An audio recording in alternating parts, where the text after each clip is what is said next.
April je mjesec sjetve i sadnje kultura koje nisu toliko zahtjevne u pogledu toplote. Dani postaju sve duži i topliji, a radovi u bašti sve intenzivniji.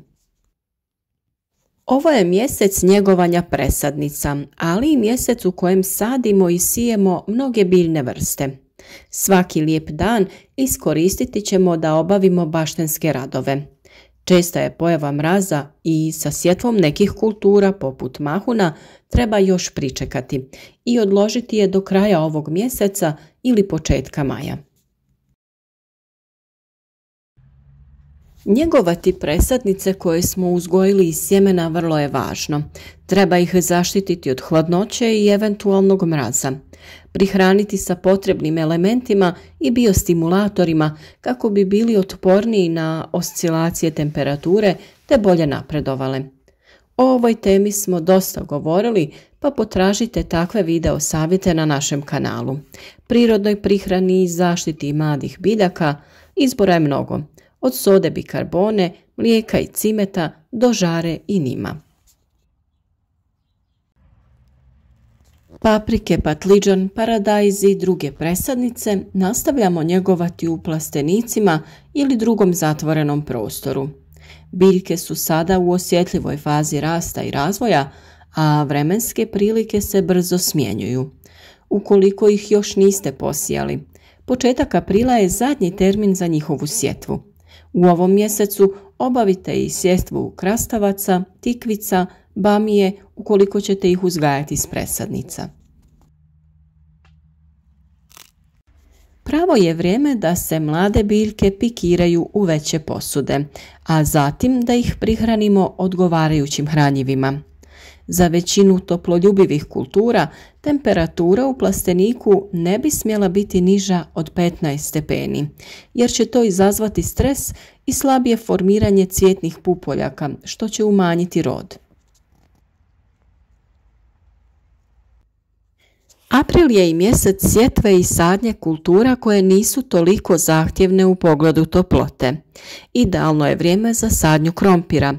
Zemlja se dovoljno zagrijala što će omogućiti brzo nicanje, posebno ukoliko ste naklijali krtole. One koje ste naklijali brže niču u odnosu na krtole bez dobro razvijenih klica. Suviše tanke, duge i blijede klice potrebno je ukloniti. Te klice su sklone truljenju nakon sadnje.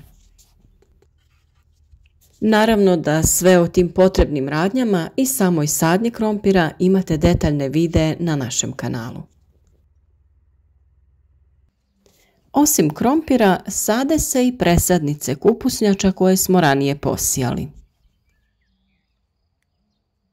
Obavlja se sjetva mrkve, peršuna, pastrnjaka i drugog povrća, začinskog, ljekovitog i ukrasnog bilja. Prije sjetve potrebno je pripremiti gredice ili sjetvena mjesta, jer sjeme će lakše niknuti u dobro pripremljenom zemljištu, a presadnice i reznice će lakše da se ukorijene. Najčešće se sjetva obavlja u redove, a problem kod sjetve sitnog sjemena je što se sjeme mrkve, salate sije pregusto. Kako bi to izbjegli, dobro je sitno sjeme pomiješati sa pijeskom. A u poljoprivrednim apotekama može se kupiti sjeme raspoređeno na papirnoj traci ili pilirano sjeme, sjeme obloženo hranjivim materijama. Sjetva se ovako pripremljenim sjemenom lakše i brže obavlja. A takve trake možete napraviti i sami. Sigurno ste već vidjeli naš video kako to jednostavno napraviti. U prvoj polovini aprila trebala bi se završiti sjetva graška, mrkve, luka, salata i poriluka. Također, u ovom mjesecu možete presaditi karfiol, korabu, blitvu i kupus. Ako ste zasadili crveni i bijeli luk, sada je vrijeme za njihovo okopavanje. U drugoj polovini aprila sadi se i kukuruz, šećerac i kokičar, krompir, celer, grah i cikla. A u ovom periodu možete posijati i paradajz i papriku ukoliko se radi o direktnoj sjetvi u zemlju. Posijane rotkvica, cikla, repa i koraba u ovom mjesecu niču veoma brzo, jer je zemljište dovoljno toplo. Blitva je još jedna vrsta kojoj odgovaraju uslovi sjetve u aprilu. Krajem mjeseca na otvorenom se siju krastavci, tikvice, dinje i lubenice. Ipak, budite oprezni zbog mogućih kasnih mrazeva i, ako je potrebno, vaše izniklo povrće štitite od hladnoće pokrivanjem folijom, novinama, lišćem ili slamom. Ukoliko je kod vas vrijeme neizvjesno i ne želite riskirati, pričekajte maj, koji je idealan za sadnju ovog povrća. U ovom mjesecu se na otvorenom sade i presadnice tih kultura. Obavlja se i sjetva poriluka za jesenju berbu i sjetva graška za ranu ljetnu berbu. Idealno je vrijeme za sadnju zimzelenih i žbunastih vrsta. Sade se i presadnice cvijeća i lukovice mnogih cvjetnih vrsta. Za sjetvu odaberite sjeme vrsta kao što su mačuhice, lobelija, kadifice, obične i šarene cinije, neven ili neke druge ukrasne vrste. Većina tih biljaka ima veliku dobrobit i korist u našem vrtu, pa je svakako dobro uklopiti ih, a naravno tu je i onaj dio estetske uređenosti i uljepšavanja samog izgleda vrta. Razmnožavati dijeljenjem korijena vrste poput irisa, božura i sličnih vrsta možete u ovom mjesecu. Lukovice dalije stavite na naklijavanje, a također možete obaviti i sadnju jagoda na pripremljenim gredicama. Kulture koje su već niknule treba plijeviti i tretirati ekopreventivnim sredstvima. Ukoliko koristite takve preparate, vrlo je važno krenuti preventivno sa zaštitom, ne dozvoliti da se pojavi bolest ili štetnici, jer se kasnije sa ovim prirodnim sredstvima teško izboriti. Sada je vrijeme da se obavi i prihrana višegodišnjih biljnih vrsta. Bilo da se radi o cvijeću ili ukrasnim biljkama, potrebno ih je prihraniti. Možete koristiti stajnjak, humus ili neko peletirano hranjivo. Sada se obavlja i berba špinata, rotkvica, mladog luka, zelene salate i drugog povrća. Svakako nemojte uraniti sa iznošenjem biljaka na otvoreno ili sa presađivanjem određenih vrsta. Iako su vremenske prilike sve ljepše, hladnoća ili proljetni mraz su još uvijek izgledni. Nemojte da vas toplina zavara pa da uginu vaše omiljene biljke ili presadnice povrća.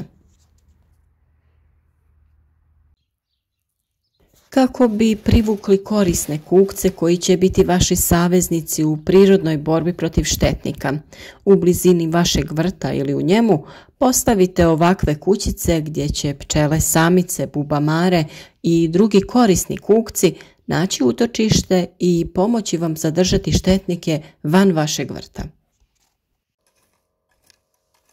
Kada se završe svi proljetni radovi, kreće se sa površinskom obradom zemljišta u voćnjacima i đubrenjem, ako za tim ima potrebe. Nakon toga na red dolazi proljetno prskanje radi zaštite voćaka od kasnih mrazeva i štetnika. U ovom razdoblju može se obaviti rezidba maline i kupine, a obavlja se i prekalemljivanjem, a također je obavezna i gnojidba dušičnim gnojivima. U brdsko-planinskim krajevima poželjna je zimska rezidba i sadnja voćaka, a prema potrebi i zaštita cvijeta od kasnih proljetnih mrazeva. U aprilu se podižu novi vinogradi, postavljaju se kolci u mladim vinogradima. Čokote treba vezati, a isto tako krakove i lukove za naslon. Nastavlja se duboka obrada u redu i između redova. Prva plitka obrada između redova i prvo prskanje u redu je također obaviti u ovom mjesecu. O svim ovim radnjama imate posebne video savjete na našem kanalu. Mislim da je bilo koja tema koja vas zanima dostupna kod nas.